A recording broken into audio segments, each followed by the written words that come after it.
सामान्य अध्ययन के सफर जीएस जर्नी में करंट अफेयर्स के डेली टॉप 10 एपिसोड के साथ आपके बीच उपस्थित हैं और बहुत बहुत आप सबों का स्वागत करते हैं। करंट अफेयर्स के इस विशेष एपिसोड में प्रत्येक दिन हम आपके लिए एक सवाल रखते हैं और कल हमने आपके सामने जो सवाल रखा था उसमें आपसे जानने की कोशिश की थी कि विंबलडन 2026 के पुरुष एकल का खिताब किसने जीता है, और इसका सही आंसर है जेनिक सिनर। जेनिक सिनर ने पुरुष एकल का खिताब विंबलडन 2026 में जीता है। और कल के लिए सवाल जो आपके लिए है, यानी आज आप जिसका उत्तर दे सकते हैं, विंबलडन एकल महिला का खिताब 2026 में किसने जीता है, यानी महिला एकल खिताब विंबलडन का 2026 में किसने अपने नाम किया है। और अब आज के जिन 10 सवालों के साथ, जिन 10 करंट अफेयर्स के क्वेश्चन के साथ हम आपके बीच हैं, उनमें से पहला क्वेश्चन आपके लिए स्क्रीन पर है। पहला सवाल आपके लिए है, नई दिल्ली के भारत मंडपम में शुरू होने वाला भारत के सबसे बड़े वैश्विक कपड़ा आयोजन का नाम क्या है? भारत टैक्स 2026, भारतीय व्यापार महोत्सव 2026, भारत अंतर्राष्ट्रीय व्यापार मेला 2026, और इनमें से कोई नहीं। और सही आंसर इसका है भारत टैक्स 2026। एक नजर हम डालते हैं।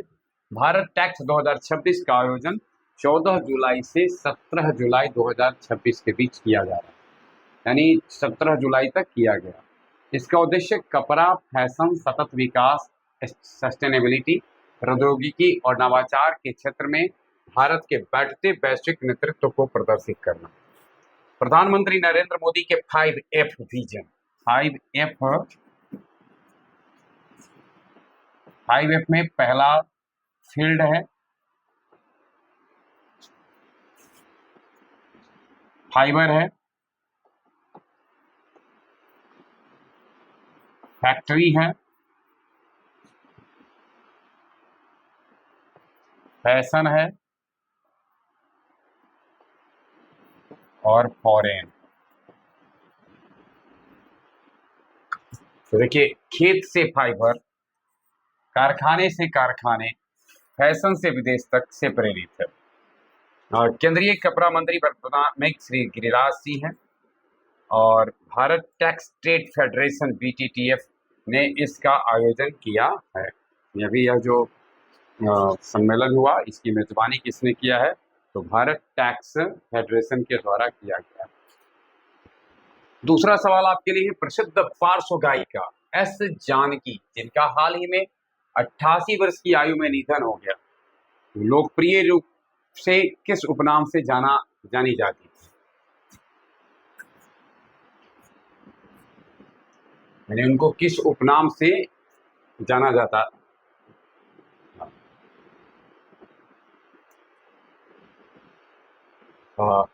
Melody queen of south, the Nightingale of south India, दक्षिण भारत की कोकिला और चिन्ना कोली। और सही आंसर है इसका दक्षिण भारत की कोकिला के नाम से पार्श्व गायिका एस जानकी जानी जाती रही हैं, जिनका हाल ही में निधन हो गया 88 वर्ष की आयु में। अपने शुरुआती कैरियर 1960 से 1970 के दशक के दौरान प्रशंसकों, मीडिया और संगीत उद्योगों द्वारा सामूहिक रूप से इनको यह नाम दिया गया था। 6 दशक से अधिक लंबे संगीत सफर में तमिल, तेलुगु, कन्नड़, मलयालम, हिंदी सहित करीब 20 भाषाओं में 48,000 से अधिक गाने गाए। आप जरा सा सोच लें, इन्होंने तमिल, तेलुगु, कन्नड़, मलयालम के साथ साथ हिंदी में भी गाने गाए और 48,000 गाने इन्होंने गाए। और इनके इस योगदान के लिए गीत की दुनिया में जिन्होंने यह योगदान दिया, इसके लिए उनको 4 राष्ट्रीय फिल्म पुरस्कार अलग अलग राज्यों द्वारा 33 राज्य फिल्म पुरस्कारों से सम्मानित किया गया, यानी 4 राष्ट्रीय फिल्म पुरस्कार और 33 राज्य फिल्म पुरस्कार से सम्मानित किया गया है। कर्नाटक में गाना कोगिले और तमिलनाडु में इसेक्चुअल नाम से भी आदरपूर्वक इन्हें पुकारा जाता है, जिनका अर्थ है गायन कोयल यानी कोकिला होता है। प्यार से इनको लोग जानकी अम्मा के नाम से भी जानते थे। 2026 में 8वीं भारत जापान रक्षा नीति वार्ता कहाँ आयोजित की गई? 2026 में 8वीं भारत जापान रक्षा नीति वार्ता नई दिल्ली, टोक्यो, मलेशिया, इनमें से कोई नहीं। और सही आंसर है इसका कि इसका आयोजन हुआ है टोक्यो में, यानी 8वीं भारत जापान रक्षा नीति वार्ता का आयोजन किया गया है टोक्यो में। टोक्यो में भारतीय प्रतिनिधिमंडल का नेतृत्व कर रहे हैं भारत के रक्षा सचिव है राजेश कुमार सिंह। राजेश कुमार सिंह ने इस प्रतिनिधिमंडल का नेतृत्व किया। जापानी पक्ष का नेतृत्व वहां के अंतर्राष्ट्रीय मामलों के रक्षा उपमंत्री कानोकुजी ने किया। दोनों देशों में रक्षा उद्योग, साइबर सुरक्षा, अंतरिक्ष, उन्नत तकनीकों और सैन्य अभ्यासों सहित रक्षा सहयोग के विभिन्न राजनीतिक मुद्दों पर विस्तार से चर्चा हुई। दोनों पक्षों ने अंतर्राष्ट्रीय कानूनों का सम्मान करते एक मुक्त, खुले और नियम आधारित हिंद प्रशांत क्षेत्र की अपनी साझा प्रतिबद्धता को दोहराया। अगला सवाल है, हाल ही में चीन के वैज्ञानिकों द्वारा किस नई विधि से परमाणु अपशिष्ट जल से ट्राइटियम हटाने की मेटल ऑर्गेनिक फ्रेमवर्क का उपयोग किया गया है? और मेटल ऑर्गेनिक फ्रेमवर्क का उपयोग करके जल से ट्रीटियम हटाने का जो कोशिश की गई है, स्मार्ट कोटिंग और super hydrophilic metal organic framework आधारित डिस्टिलेशन। दूसरा है combined electrolytic catalytic exchange.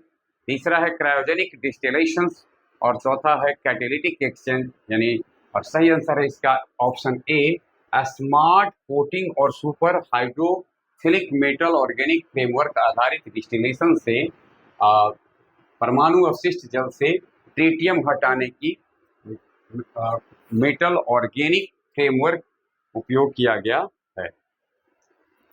Stainless steel की जाली पर इस विशेष एमओएफ पदार्थ, एमओएफ यानी कि मेटल ऑर्गेनिक फ्रेमवर्क पदार्थ, और इस पदार्थ है कौन? वो NH2MIL 101 CR की एक परत है, स्मार्ट कोटिंग चढ़ाई है। माइक्रोस्कोपिक स्पंज, यह एमओएफ एक सूक्ष्म स्पंज की तरह काम करता है जो सतह के क्षेत्रफल को 32 गुना बढ़ा देता है। इस संरचना के भीतर मौजूदा क्रोमियम ऑक्सीजन समूह रासायनिक रूप से तरल में मौजूद रेडियोधर्मी ट्रीटियम परमाणुओं को पकड़ लेते हैं और उन्हें सामान्य हाइड्रोजन परमाणुओं के साथ बदल देते हैं। चलिए, और सबसे बड़ी बात है कि 134 गुना अधिक प्रभावी पाई गई है। पांचवा है, किस राज्य केंद्र शासित प्रदेश ने तत्काल प्रभाव से कुष्ठ रोग को अधिसूचित करने योग्य रोग घोषित किया है? कुष्ठ तत्काल प्रभाव से महाराष्ट्र, दिल्ली, जम्मू और कश्मीर, मिजोरम, और सही आंसर है इसका जम्मू और कश्मीर ने कुष्ठ रोग को अभी तत्काल प्रभाव से अधिसूचित करने का निर्णय लिया है। जम्मू कश्मीर के उपराज्यपाल मनोज सिन्हा के आदेश पर स्वास्थ्य एवं शिक्षा विभाग द्वारा महामारी रोग अधिनियम 1897 की धारा 2 के तहत यह अधिसूचना जारी की गई है। निगरानी को मजबूत करना, शुरुआती दौर में बीमारी की पहचान करना और समय पर इलाज सुनिश्चित करना और समाज में इसके फैलाव को रोकना, इस उद्देश्य से यह अधिसूचना जारी की गई है। 2027 तक कुष्ठ रोग मुक्त बनाने के राष्ट्रीय रणनीतिक योजना के दृष्टिकोण का समर्थन करता है। यानी भारत का यह फैसला है, भारत का जो लक्ष्य है 2027 तक कुष्ठ रोग मुक्त भारत का, तो उसके लिए भी अगर देखा जाए तो यह उसी दिशा में उठाया गया एक कदम है। इससे पहले नवंबर 2025 में महाराष्ट्र सरकार ने भी केंद्रीय स्वास्थ्य मंत्रालय के निर्देशों के बाद कुष्ठ रोगों को अधिसूचित रोग घोषित किया था।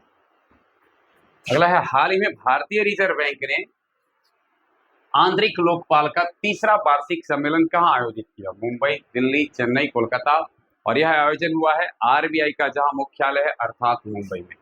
यानी भारतीय रिजर्व बैंक ने आंतरिक लोकपाल का तीसरा वार्षिक सम्मेलन आयोजित किया है मुंबई में, और इस सम्मेलन में आरबीआई के उप गवर्नर श्री स्वामीनाथन जे ने अध्यक्षता की। यानी इसके सम्मेलन की अध्यक्षता किसने किया है? आरबीआई के उप गवर्नर श्री स्वामीनाथन जे ने इसकी अध्यक्षता किया है। इसमें विभिन्न वाणिज्यिक बैंकों, गैर बैंकिंग वित्तीय कंपनियों, क्रेडिट सूचना कंपनियों के आंतरिक लोकपालों और वरिष्ठ अधिकारियों ने हिस्सा लिया, और उद्देश्य था विनियमित वित्तीय संस्थानों में ग्राहक शिकायत निवारण तंत्र को मजबूत करना, शिकायतों को निष्पक्ष और त्वरित समाधान सुनिश्चित करना। एक सवाल इस जगह पर है, आप कमेंट बॉक्स में कमेंट करके बताएंगे वर्तमान में आरबीआई के गवर्नर कौन है? और आरबीआई के अभी जो इन्होंने इस सम्मेलन को संबोधित किया वो थे श्री स्वामीनाथन जी, और आपको बताना है कि ये वर्तमान में आरबीआई के गवर्नर कौन है। अगला सवाल आपके लिए है, हाल ही में उंझा जीरा, उंझा सौंफ को भौगोलिक संकेत टैग मिला है, यह किस राज्य से संबंधित है?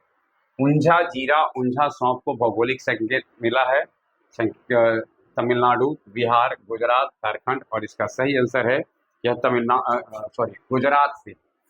गुजरात का है उंझा जीरा और उंझा सौंफ।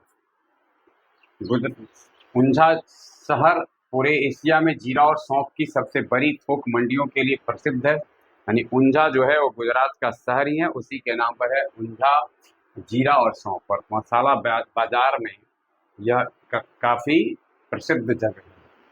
जीआई टैग के मिलने से उंझा के जीरे और सौंफ को एक विशिष्ट वैश्विक पहचान मिलेगी, जिससे स्थानीय किसानों को अंतर्राष्ट्रीय बाजारों में बेहतर दाम मिलेंगे। लगभग 20 से 30% अधिक मूल्य मिलेंगे। अभी जो वर्तमान मूल्य मिल रहे हैं उससे 20 से 30% अधिक मूल्य उंझा जीरा और उंझा सौंफ के लिए मिलेंगे। इस प्रकार के टैग जो उनको मिल गया है इससे। 8वां सवाल है, हाल ही में गुजरात में चांदीपुरा वायरस के कई मामले सामने आए हैं। कौन सा कीट इस वायरस का प्राथमिक वाहक है? किंसिक बग, बालू मक्खी, कृंतक, फ्रूट्स बैट। और सही आंसर है इसका बालू मक्खी। और मुख्य वाहक फिलोबोटोमाइन सैंड फ्लाई यानी बालू मक्खी है। बालू मक्खी का ही एक नाम और देखिए, फिलोबोटोमाइन सैंड फ्लाई मक्खी, इसी को बालू मक्खी के नाम से जानते हैं। आकार में बहुत छोटी होती है और मिट्टी के घरों में दीवारों की दरारों और कीचड़ वाले स्थानों पर पाई जाती है। मिट्टी के घरों में या दीवार में जो दरार होते हैं वहाँ या कीचड़ वाले स्थानों में बालू मक्खी पाई जाती है। इसके अतिरिक्त कुछ मच्छरों जैसे एंडीज को भी इसका आंशिक वाहक माना जाता है। वायरस मुख्य रूप से 15 वर्ष से कम उम्र के बच्चों को प्रभावित करता है। इस वायरस की खोज पहली बार 1965 में महाराष्ट्र के चांदीपुरा में हुआ, इसलिए इस वायरस का नाम रख दिया गया चांदीपुरा वायरस। तो चांदीपुरा में पहली बार इसकी खोज हुई, इसका पता लगा, इसलिए इसका नाम रख दिया गया चांदीपुरा वायरस। हाल ही में जारी Fortune India most powerful women 2026 की सूची में किस भारतीय महिला को शीर्ष स्थान मिला है? आपको बताना है कि जो महिला भारत की शीर्ष स्थान वाली हैं, रोशनी नादर मल्होत्रा, सावित्री जिंदल, ईशा अंबानी, नीता अंबानी। और Fortune India most powerful women 2026, Fortune India most powerful 2026 में जो वुमेन की है उसमें भारतीय महिला जो शीर्ष पर रही हैं वो है नीता अंबानी। मुंबई इंडियन की जो मालिकाना हक रखती हैं वही थोड़ा एक नजर डालते हैं सिर्फ 5 महिलाएं पर। नीता अंबानी चेयरपर्सन है रिलायंस फाउंडेशन की, रोशनी नाडर मल्होत्रा चेयरपर्सन है HCL टेक की, रेड्डी सिस्टर शोभना कामिनेनी, संगीता रेड्डी, प्रीथा रेड्डी, सुनीता रेड्डी, ये सब जो है सो रेड्डी सिस्टर के अंतर्गत। ये कितनी सिस्टर्स हैं? 1 2 3 4, शोभना कामिनेगी, संगीता रेड्डी, प्रीथा रेड्डी और सुनीता रेड्डी, ये चारों सामूहिक रूप से रेड्डी सिस्टर्स के नाम से जानती हैं। और अपोलो हॉस्पिटल्स की मालकिन है सावित्री जिंदल, चेयरपर्सन है ओपी जिंदल ग्रुप का। डॉक्टर प्रीति जी अडानी चेयरपर्सन है अडानी फाउंडेशन का और मुख्य आयोजक रहे हैं RP Sanjeev Goenka group. Last question है आज का आपके लिए, ग्लोबल एपर पावर्स रैंकिंग 2026, ग्लोबल एपर पावर रैंकिंग 2026 में भारत का स्थान क्या है? एक छठा, तीसरा, दूसरा, चौथा और राइट आंसर है तीसरा। ग्लोबल एपर पावर्स रैंकिंग में भारत का स्थान है तीसरा। World directory of modern military aircraft द्वारा जारी ग्लोबल एयर पावर्स रैंकिंग 2026 में भारत के अलग अलग स्थान तय किए गए। देशों की सूची में भारत को दुनिया में तीसरा स्थान, अमेरिका पहला और रूस दूसरा है। सैन्य हवाई शाखाओं की सूची में वायुसेना इकाइयों के मूल्यांकन में भारतीय वायुसेना को दुनिया में छठा स्थान मिला है और 69.4 ट्रैवल रेटिंग पर आधारित है इसका मूल्यांकन का आधार। युद्ध क्षमता, आधुनिकीकरण, लॉजिस्टिक्स, यानी ये सब मूल्यांकन के आधार हैं जिससे कि इसका मूल्यांकन किया गया है। आज के टॉप 10 के 10 सवाल थे जिसके साथ हम आपके बीच उपस्थित हुए। बने रहे हमारे साथ। आज भर के लिए बस इतना।